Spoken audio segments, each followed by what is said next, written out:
Alright, now I'm starting to test the Sunbuck, the tube amplifier.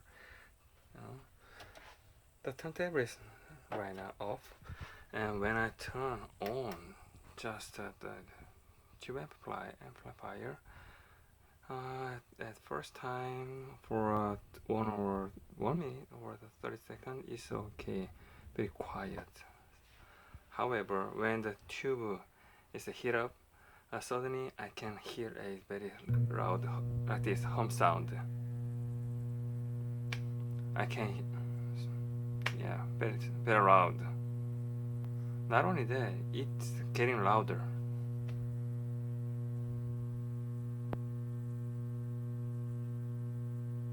So I think this is a completely destroyed or the broken item.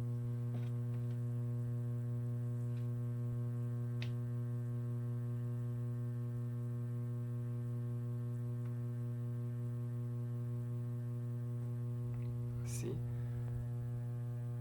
The speaker is just a normal the bookshelf speaker.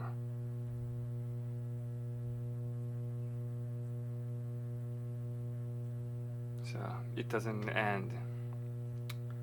So still create a very huge like this. You see? The lamp also changes the color like this. Oh, I just turn off.